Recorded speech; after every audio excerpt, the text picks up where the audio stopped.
Hello, guys. Hello, Stoics. Thank you very much for your warm reaction on my first episode about Epictetus' philosophy, about his thoughts, which he wrote down in his Enchiridion. This is what is happening with somebody who just started to be a Stoic when he has 7 subscribers on his channel. So I decided to change my glasses. Now I feel like a celebrity. So it means that I'm not on my path to be a sage. I'm just at the beginning of it. So if you feel the same, if you would like to follow philosophy of Epictetus, Seneca, or Marcus Aurelius, but you still have troubles with doing that, I think that it's a good idea to stay here with me, and together we can try to understand what they are talking to us. I believe this is my subconscious assumption that they are still have something to say for us contemporary people in 2022. But of course, this is my subjective point of view. I'd like to check it. I'm curious, what do you think about it? So if you want to leave some comments about Enchiridion, about these thoughts of Epictetus, or about Stoicism in general, I'm curious to know what's in your head. So just leave your comments, please. Today I will read the second thought from Enchiridion, and I think that this thought is quite difficult. I had to say that I have read this second thought for 10 times to understand it correctly. Then I felt that I still have some troubles with understanding, so I decided to read in my mother tongue. I found Enchiridion in Polish version, and I read the second thought in Polish, and I must say that it was much more difficult to grasp the meaning than from the English version, because our translator used this kind of historical version of our language. So you have the thought of Epictetus together with some problems with understanding the words, because we don't use some of those words currently. So I went back to English version. I've read it a couple of times, and I think that I have something to say about it. The second thought is about desire and aversion. I think that these are two concepts, two ideas really essential for Stoicism, for our reaction, which we should have or shouldn't have for the world around us. Epictetus will try to say to us if we need to follow the desires and follow our aversion, because we can also avoid things, not only desire them. So if you are willing to stay with me and listen to the second thought of Epictetus from his Enchiridion, that will be just in a second, in the second part of this episode. Stay with me.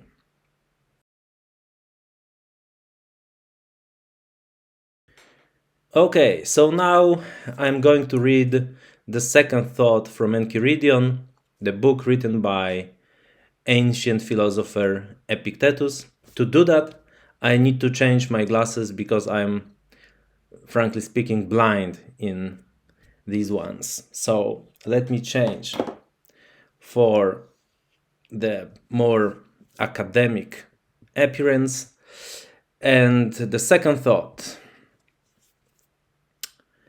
remember that following desire promises the attainment of that of which you are desirous, and aversion promises the avoiding that to which you are averse. However, he who fails to obtain the object of his desire is disappointed, and he who incurs the object of his aversion wretched. If then you confine your aversion to those objects only which are contrary to the natural use of your faculties, which you have in your own control, you will never incur anything to which you are averse. But if you are averse to sickness or death or poverty, you will be wretched. Remove aversion then from all things that are not in our control and transfer it to things contrary to the nature of what is in our control. But for the present, totally suppress desire. For if you desire any of the things which are not in your own control, you must necessarily be disappointed. And of those which are, and which it would be laudable to desire, nothing is yet in your possession. Use only the appropriate actions of pursuit and avoidance, and even these lightly and with gentleness and reservation. This is the second thought from Enchiridion, and I hope that you will stay with me for my comment for that thought. It's going to be here soon in the third part.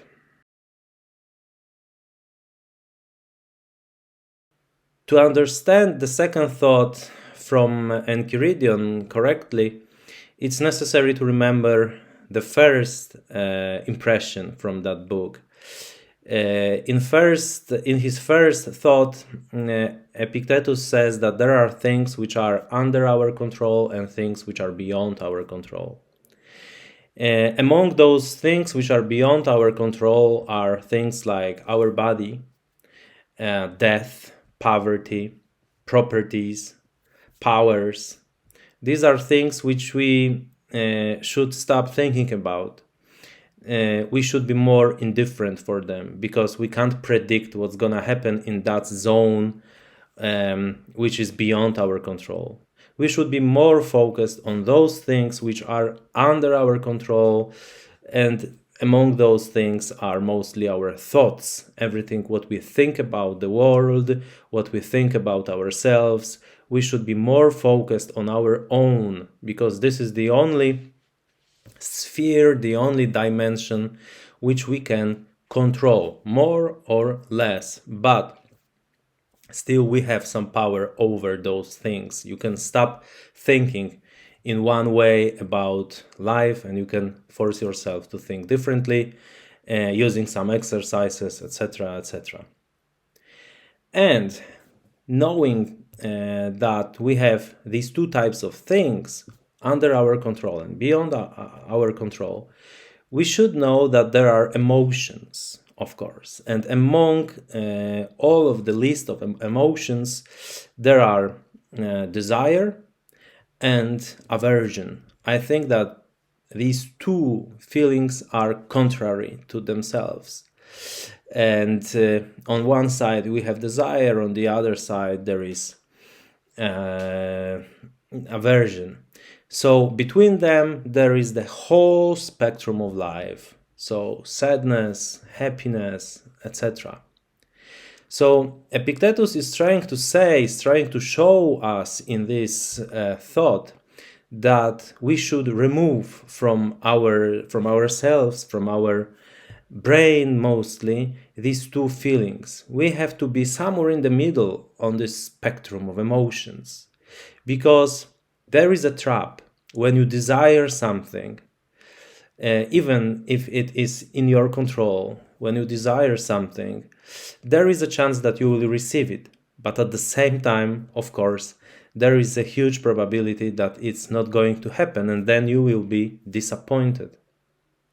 And there is something similar with aversion. When you feel aversion to something, when you try to avoid something, there is a huge possibility that you will bring it to your life. It works like energy, let's say. When you try to avoid this energy, this energy could find you. So it's really necessary to remove from our lives these two antagonistic states and find ourselves somewhere in the middle. So we need to remember that there are things which are under our control and we should be focused on them. And there are things beyond our control, like death, poverty, receiving some power, etc. And we should be indifferent for them. We should be focused on those things which are in our control. And at the same time, we should stop feeling in this extreme way. We should be in the middle of the spectrum of feelings, forget desires, forget aversions. Then we will be more balanced. So be focused on the things which are in your control, and try to be more balanced. Don't go into the end, one or second end on this line with emotions. Try to be in the middle of the spectrum of life.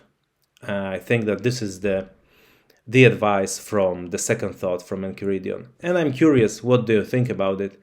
If you want to say something, leave your comment here or wherever you see this film. Thank you very much, and I hope that I will record something about the third thought from Enchiridion. Bye bye, Stoics.